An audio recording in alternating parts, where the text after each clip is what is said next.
Good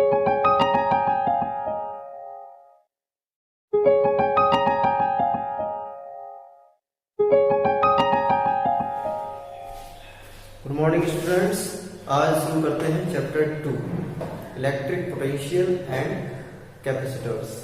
तो सबसे पहले इसमें दो पार्ट हैं, इलेक्ट्रिक पोटेंशियल। तो इलेक्ट्रिक पोटेंशियल को समझने से पहले सबसे पहले हमें एक टॉपिक समझना है, इलेक्ट्रोस्टैटिक पोटेंशियल एनर्जी। अब ये इलेक्ट्रोस्टैटिक पोटेंशियल एनर्जी जो है उसका हम लोग सिमिलरिटी देखें तो हम लोगों ने क्लास 11th में ग्रेविटेशनल पोटेंशियल एनर्जी पढ़ा हुआ था, बिल्कुल वैसे ही उसकी सिमिलरिटी है। तो ग्रेविटेशनल पोटेंशियल एनर्जी में क्या था कि सपोज दैट कोई यहाँ पे कोई ग्राउंड पे कोई चौक पड़ी है, कुछ भी है, अगर हम उसको यहाँ से ग्राउंड से किसी हाइट तक लेके आए तो अपने आप नहीं आएगा, you will have to do work. तो जो हमें वर्क करना पड़ेगा, you will have to do work against this the gravitational attraction. It stored in this height in the form of potential energy and this potential energy is called the gravitational potential. Electrostatic potential energy में क्या होगा, ये बना हुआ है diagram. इस diagram में क्या है कि ये सोर्स चार्ज है। सोर्स चार्ज का मतलब ये अपना फील्ड जनरेट करेगा, जैसे कि अर्थ अपना एक फील्ड जनरेट करता है, ग्रेविटेशनल फील्ड, उसी टाइप से ये एक सोर्स चार्ज है कैपिटल क्यू जो फील्ड जनरेट करेगा। यहां पर हम देखेंगे कि इसकी फील्ड में दो पॉइंट्स हैं आर और पी। हमें क्या करना है, test charge it is very small, positive ही कंसीडर करते हैं कन्वेंशनली, इसको हमको आर पॉइंट से पी पॉइंट तक लेके आना है। अब आप सोचिए कि इस जो टेस्ट चार्ज है ये पॉजिटिव है और इस सोर्स चार्ज भी पॉजिटिव है, तो इस पे लगेगा कौन सा फोर्स, रिपल्सन फोर्स लगेगा। इस पे रिपल्सन फोर्स लगेगा, तो हमें क्या करना है, इस रिपल्सन फोर्स के अगेंस्ट इसको आर पॉइंट से पी पॉइंट तक लेके आना है। You will have to do work in doing so. ऐसा करने में वर्क करना पड़ेगा and this work done is stored in this point P as electrostatic potential energy. तो उसी तरीके से है। तो इसमें सबसे पहले हमें दो पॉइंट्स बड़े इंपॉर्टेंट हैं, इसको याद रखना पड़ेगा। सबसे पहली बात, test charge Q is very small. ये जो टेस्ट चार्ज है बहुत स्मॉल होना चाहिए। क्यों होना चाहिए कि अगर ये टेस्ट चार्ज स्मॉल नहीं हुआ तो जब हम इसको इस पॉइंट से इस पॉइंट तक मूव कराएंगे इस सोर्स चार्ज के इलेक्ट्रिक फील्ड में, तो ये सोर्स चार्ज की पोजीशन को डिस्प्लेस कर देगा। तो ऐसा नहीं होना चाहिए, इसीलिए टेस्ट चार्ज क्या होना चाहिए, बहुत छोटे से छोटा होना चाहिए। और टेस्ट चार्ज को कन्वेंशनली हम लोग पॉजिटिव ही मानते हैं। हाँ, यहाँ पे जो सोर्स चार्ज है ये नेगेटिव भी हो सकता था, लेकिन टेस्ट चार्ज जो है हमेशा पॉजिटिव ही होना चाहिए। सेकेंड, अब हमें जो फोर्स लगाएंगे इस टेस्ट चार्ज को मूव कराने के लिए, आर से पी पॉइंट तक लाने के लिए हम लोग एक एक्सटर्नल फोर्स लगाएंगे। आखिर वो फोर्स कितना लगाना है, वो फोर्स उतना ही लगाना है जितना ये सोर्स चार्ज टेस्ट चार्ज के ऊपर रिपल्सन फोर्स लगा रहा है, जिसको हम कहते हैं इलेक्ट्रिक फोर्स लगा रहा है, जिसको हम लोग बोल सकते हैं 1/4πε0 capital Q small q by r square, या F equal to QE, Q into electric field of the source charge. इतना ही फोर्स लगाना है जितना force source charge test charge के ऊपर लगा रहा है, उससे ज्यादा नहीं लगाना है। इससे क्या होगा कि हमारा जो एक्सेलरेशन होगा वो जीरो हो जाएगा, because net force is zero. तो इस बॉडी पे जो नेट फोर्स लग रहा होगा वो जीरो हो जाएगा, क्योंकि रिपल्सन फोर्स राइट साइड लग रहा है, हम उसको लेफ्ट साइड उतना ही फोर्स लगा देंगे। जब किसी बॉडी पे इक्वल एंड अपोजिट फोर्स लग जाएगा तो नेट फोर्स जीरो हो जाएगा, और जिससे न्यूटन्स लॉ के अकॉर्डिंग एक्सेलरेशन जीरो हो जाएगा। मतलब बॉडी एक्सेलरेट नहीं करेगी, बिल्कुल हमें स्लोली आर पॉइंट से पी पॉइंट तक टेस्ट चार्ज को लेके आना है, कोई भी एक्सेलरेशन नहीं होगा। तो बस यही चीज ध्यान रखना है कि external force must be equal to the electric force. अब इससे क्या होगा कि work done by external force कितना होगा, सेम ही होगा work done by electric force, लेकिन माइनस करना है। ये मतलब ये हमें करना पड़ेगा, तो ये ऑब्टेन होगा। This work is done, you will have to apply this force to achieve this work and we will obtain if electric force do work। अगर इलेक्ट्रिक फोर्स वर्क करेगा, जैसे कि मान लो अगर इसको पी पॉइंट पर रख दें टेस्ट चार्ज को, ऑटोमेटिकली पी से आर तक चला जाएगा रिपल्सिव फोर्स की वजह से, तो वो नेगेटिव होगा।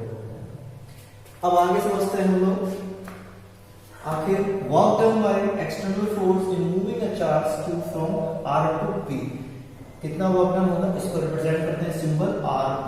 अगर ऐसा रखा है इसका मतलब है कि हमने टेस्ट चार्ज को R से P तक मूव किया, equal to we know that work done displacement. लेकिन अगर हम इसको इंटीग्रल फॉर्म में देखेंगे तो यही फॉर्मूला हमारा इंटीग्रल f डॉट dr हो जाएगा। इसको सपोज कर लेते हैं कि r से p तक लाने के लिए हम डायरेक्टली टोटल डिस्टेंस कवर ना करके स्मॉल स्मॉल पार्ट dr लेके आए होंगे, तो उसके अकॉर्डिंगली f डॉट dr। अब इसमें एक्सटर्नल फोर्स अप्लाई कर रहे हैं, f external dot dr integration from r to p, क्योंकि r से p तक होती है। r is the initial point, p is the final.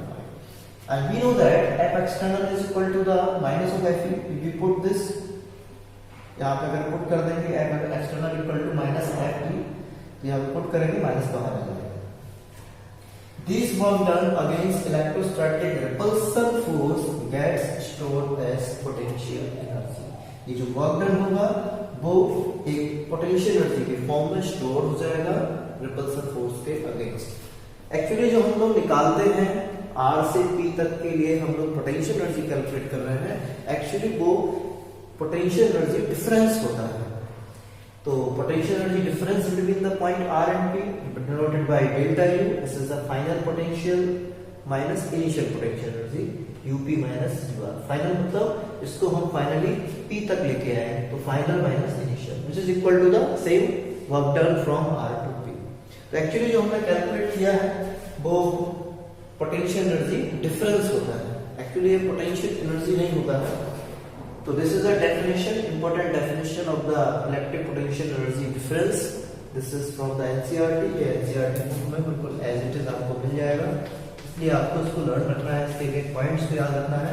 Electric potential energy difference between two points as the work required to be done while external force in moving without acceleration charge q from one point to another point for electric field of any arbitrary charge configuration। अब इसमें सारे points आए, तो मैंने देखा कि यहाँ पर लोग एक्सटर्नल वर्क एक्सटर्नल फोर्स लगा रहे थे R से P तक लाने के लिए। विदाउट एक्सेलरेशन का मतलब हुआ कि ये कितना लगाना है फोर्स, जितना उसके ऊपर इलेक्ट्रिक फोर्स लग रहा है। नेक्स्ट आर्बिट्रेरी चार्ज कॉन्फ़िगरेशन का मतलब कोई भी चार्ज कॉन्फ़िगरेशन हो सकता है, सोर्स चार्ज कुछ भी हो सकता था, प्लस हो सकता था, माइनस हो सकता था, कुछ भी हो सकता था। तो ये इसका डेफिनेशन है, you have to learn this. अब आगे कुछ पॉइंट्स और भी हैं।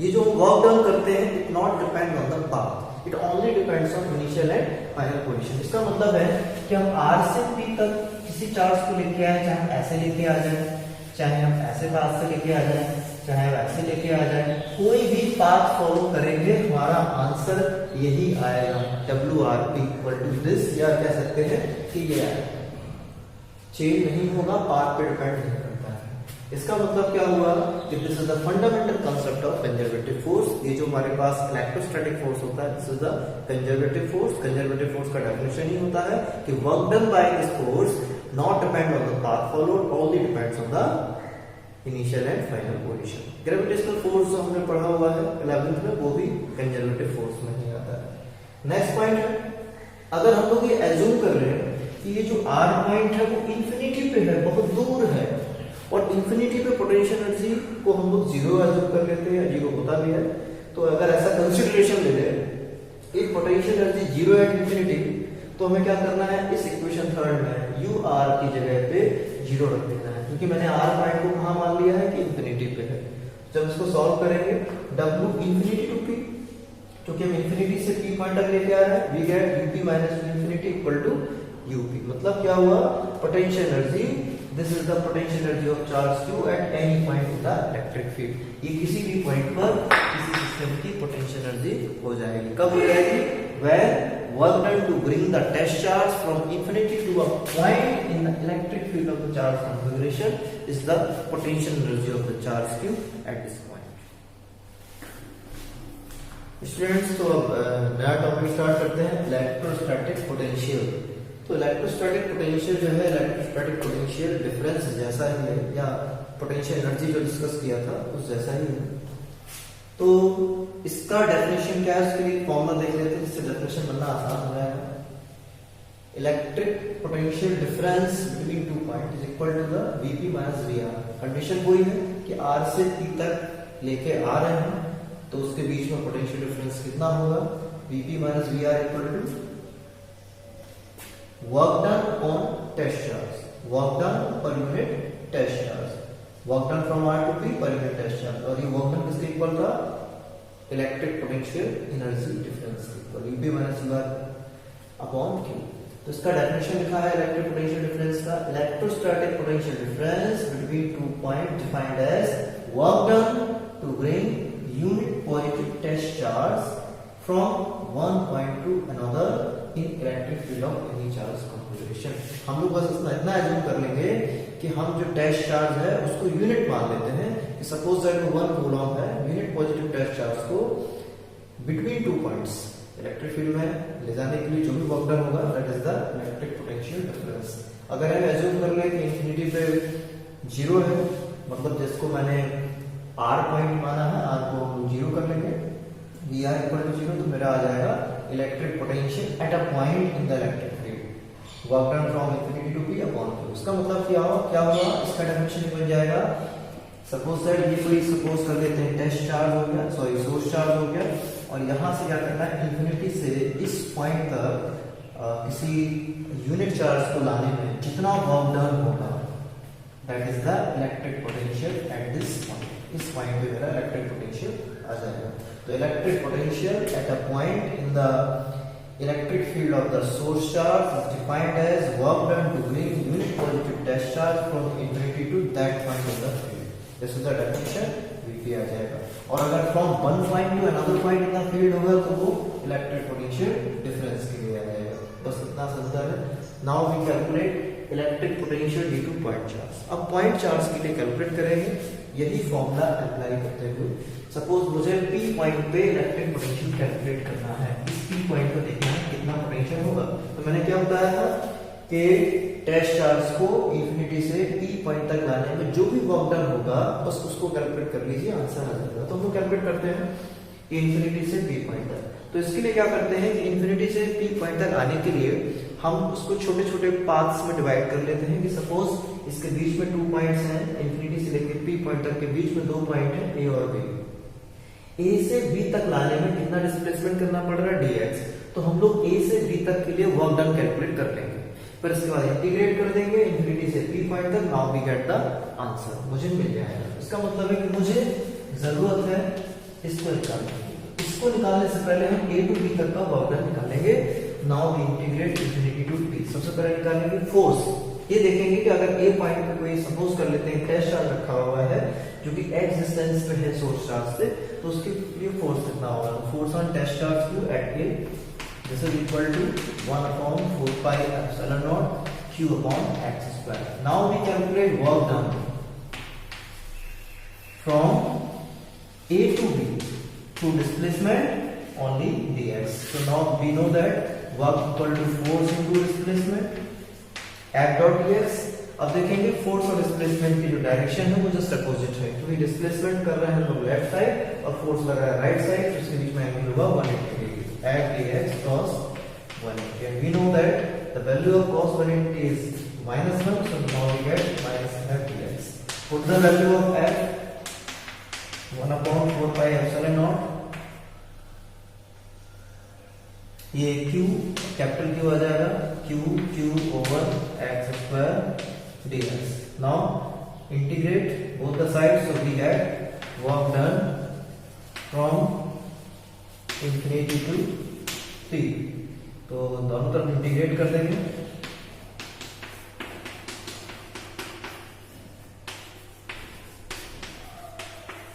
और इंटीग्रेशन का लिमिट होगा इंफिनिटी टू R, क्योंकि मुझे लाना है इसको इंफिनिटी से लेके P पॉइंट तक, तो इसलिए इसका जो लिमिट अप्लाई होगा इंफिनिटी टू R हो जाएगा। नाउ वी सॉल्व, इसमें जो भी कांस्टेंट है उसको बाहर कर देंगे, 1 upon 4 pi epsilon naught Q अंदर रहेगा इंफिनिटी टू R, अब ये बचेगा 1 बाई x स्क्वायर, तो ये आ जाएगा, ऐसे लिख देते हैं इसको। जब इसको इंटीग्रेट करेंगे now we get answer -1 by x। ये dw का इंटीग्रेशन w हो जाएगा -1 upon 4 pi epsilon naught Q। जब इसको सॉल्व करेंगे तो ये -1 अपॉन x हो जाएगा। Now we apply the limit,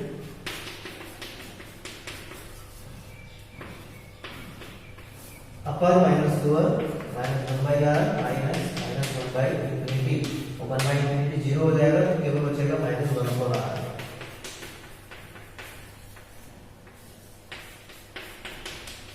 जब इसको सॉल्व करेंगे तो हम gate 1/4πε0 Q/r।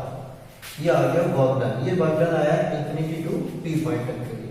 Now we calculate electric potential at point P and we know that the formula electric potential at point P is equal to W infinity to P upon dash charge। जब इसको हम लोग solve करेंगे और test charge से divide करेंगे, ये वाला Q पार्ट इससे कट हो जाएगा। जब फाइनली फॉर्मूला बचेगा 1/4πε0 कैपिटल Q/r। तो देखेंगे ये फॉर्मूले में इंपॉर्टेंट क्या है, इसमें स्मॉल q नहीं आया है, टेस्ट चार्ज का वैल्यू नहीं आया, केवल सोर्स चार्ज आया है। इसका मीनिंग हुआ कि electric potential at a point is depend only on the source charge, not on the test charge and inversely proportional to the distance. Square of distance नहीं है, ओनली डिस्टेंस है। Square of distance होता है electric field में और electrostatic force में। बल्कि electric field में क्या होता था 1/4πε0 Q/r², लेकिन पोटेंशियल के केस में आता है ओनली Q/r। तो इसमें दो तीन चीजें इंपॉर्टेंट है। पहला कि इसका फॉर्मूला जो है Vp इक्वल टू 1/4πε0, इसको K बोल सकते हैं, Q/r। Q मतलब सोर्स चार्ज आएगा। दूसरा ये एक स्केलर क्वांटिटी है। जब हम लोग सुपरपोजिशन प्रिंसिपल लगाएंगे तो मुझे वहां वेक्टर लॉ फॉलो नहीं करना है, क्योंकि ये वेक्टर क्वांटिटी है नहीं। नेक्स्ट इसमें एक चीज देखेंगे कि अगर ये सोर्स चार्ज पॉजिटिव था तो आंसर ये था, अगर ये source charge negative source charge होता तो मुझे क्या करना होता, इस Q की जगह -Q रख देना होता, मतलब ये नेगेटिव में आ जाता है। और अगर ये पॉजिटिव सोर्स चार्ज है तो प्लस रखना है, मतलब साइन भी रखना है।